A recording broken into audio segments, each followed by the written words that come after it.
ازيكم يا حلوين؟ كل سنة وانتم طيبين. النهاردة هعمل معاكم البيتي-فور بطريقة سهلة وبسيطة. يلا بينا نشوف الطريقة ازاي. معايا هنا كوبايتين من الدقيق نخلاهم كويس ورشة ملح، كوباية نشا، كوباية سكر بودر، كوباية زيت. معايا 2 عدد بيضة، ريحة الموز، رشة فانيليا. المقادير سهلة قوي قوي. انا هنا هعمل البيتي-فور بتاعي من غير لا سمنة ولا زبدة، انا هعمله بالزيت وهيطلع تحفة. ومعايا للتزيين طبعا شوكولاتة ومربى وفورماسيه. اول حاجه هجيب الخلاط، هنزل بالبيضتين، رشه الفانيليا، هضربهم كويس قوي لحد ما لونهم يفتح كده. هبدا انزل بالسكر البودر، تمام اهو. هضربهم كويس لحد ما القوام يبقى كريمي كده.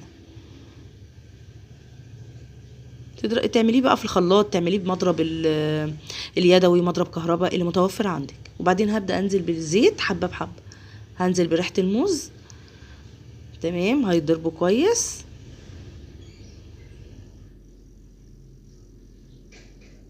كده، تمام. هبدأ بقى ان انا اضيف للدقيق بتاعي رشة الملح، اقلبه كويس. وبعدين ابدأ بقى انزل بالنشا حبة بحبة، كوباية النشا اللي معايا هنزل بحبة حبة في اتجاه واحد. هبدأ انزل بقى بالدقيق، كوبايتين الدقيق اللي معايا برضو شوية بشوية، كله في اتجاه واحد لحد ما العجينة معايا تلم. انا هنا مش بعجن قوي، يا دوبك بدخل بس المكونات في بعض، تمام، لحد ما العجينة معايا تبقى تحفة. شايفين؟ جميل وقوامها تحفة. هبدأ بقى ان انا اجيب المكنة بتاعتي، ازين بقى البيتي-فور بتاعي المتوفر عندك بتزيني بيه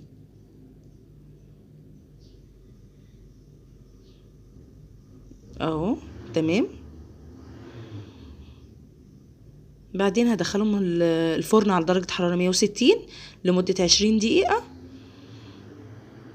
ولما يطلع هوريهولكوا. طبعا انا كنت عملت الصاج والصينية، الكمية الكوبايتين الدقيق عملوا معايا الكمية الحلوة دي. هنا بقى كنت دخلته الفرن، بصوا يا جماعة طلع تحفة ازاي، 20 دقيقة بالظبط وطلعته.